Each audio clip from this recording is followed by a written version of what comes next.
Yeah, so we're coming up to Cheltenham, and one of the British bankers is going to be John Bond. But forget about John Bond. What about his brother? 10 years since Douvan won the Supreme, really announced himself as a superstar in the making. And this is Douvan, and if Douvan's from a famous sort of family, so is Clare Ricketts on both sides, the dam side and the sire side. Clare, tell us about how one of the most popular racehorses that we've had in Ireland this century. How did he end up here? I had him when he was injured just to do some flat work and some schooling.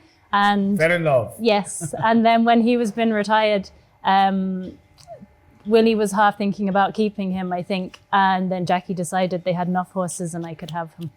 So I have him, and Rich very kindly pays his expenses. And it's great that he looks after him so well. Tell us about Rich Ritchie's love for the horse that has been, Yeah, he said as long as the horse is happy and I'm happy, then he's happy.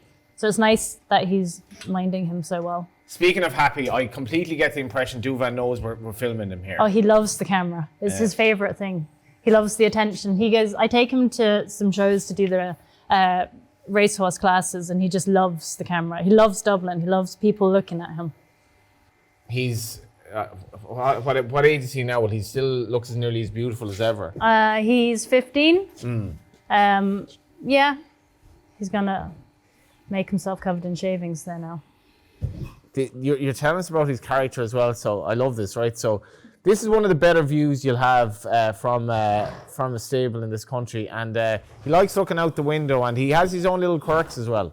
Yeah, he loves looking out the window. He sulks if you close the window, even at night, or even if it's raining, he'd still rather have his window open. This is his spot. Yeah. What's it like being around a horse like this? I know you've kind of different roles here. You've bit of kind of looking after horses that are slightly out of train, and you look after retired race horses. Tell us about what it's like to have him every day. Oh, it's lovely to have him. He's such a kind horse. He's a really gentle horse in the stable. And you forget how famous he is. Yeah. It's only when you have him out and everyone is like, oh, can I have a picture of Douvan? And he loves that. He loves the attention. This is Douvan's show. We're just like part of the cast here. Yeah.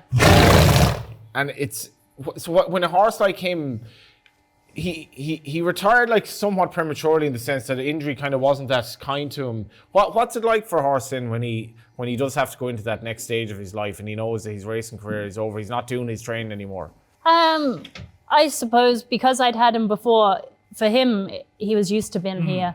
And it took a while for him to settle down to going out in the paddock every day. And he quite likes hacking out the roads and things like that. But he can get a little bit hot out the roads sometimes. He can start jig jogging and things. And then other days he'd be quite relaxed.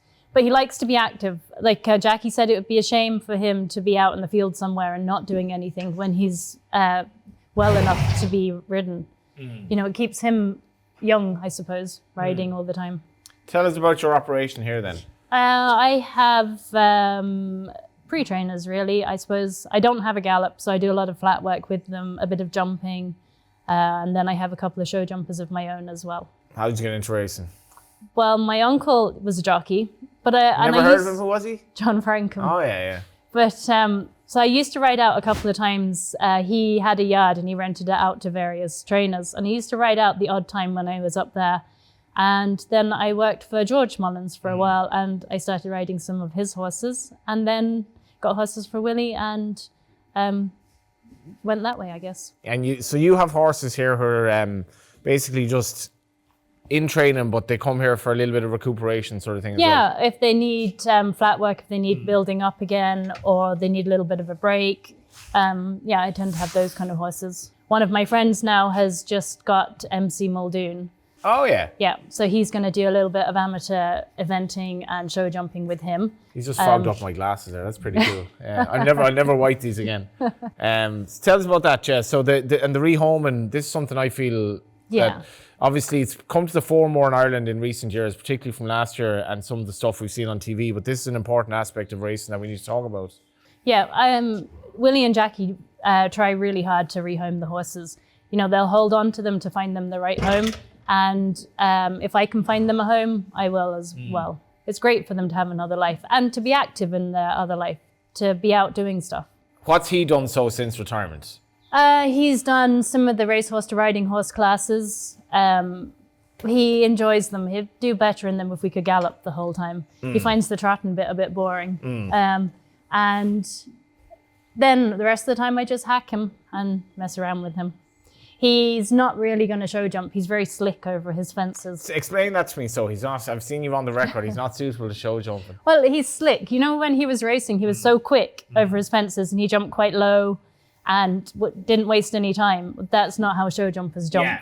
You know, and I'm not going to train him out of that. That's his natural way of going. Yeah. You know, he lands on the back of a fence and takes off because he's used to racing. Yeah. And that's what he has to do. So he doesn't really understand the slowness of it. What about dressage? The dressage arena is quite small when you're on him. Yeah.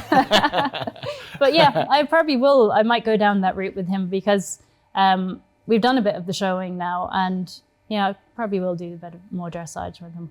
When you say characters like Douvan, what is he like as a character? He knows he's good. Yeah. Yeah. He's the king of the yard, really, isn't he? And he deserves to be the king of the yard. He was a great horse.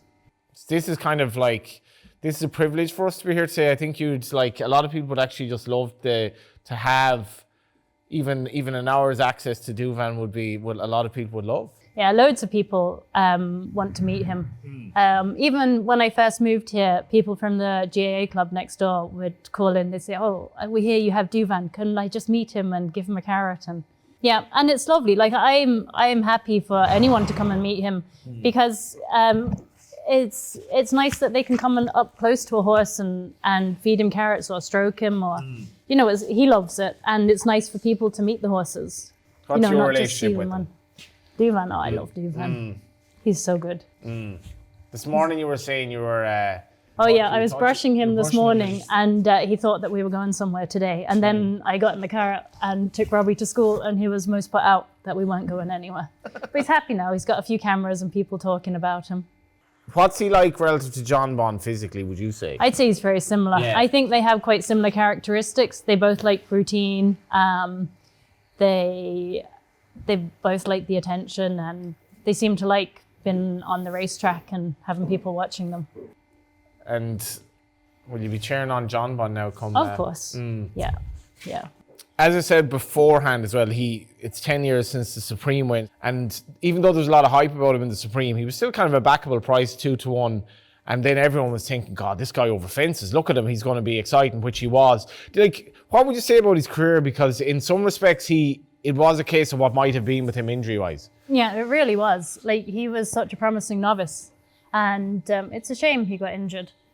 But, you know, all credit to Willie, he let him retire sound. So that's nice for him. Yeah, he had a great career. He was unlucky in Cheltenham the year he fell, I think. That might have been his year. Under Patrick, yeah. Yeah, I thought he was travelling well that day. Yeah, he seemed to be. You see even Final Demand winning, another walk in the park actually. Who knows how good he could be. And I suppose statistically someone should eventually improve beyond Douvan, we shall see. But you see how leggy he is and what set him apart athletically that he was able to do all these things? I suppose being big, he has a long stride, which helps. And he just had a massive engine. And I think he was quite rideable in his races. I don't think he was too keen.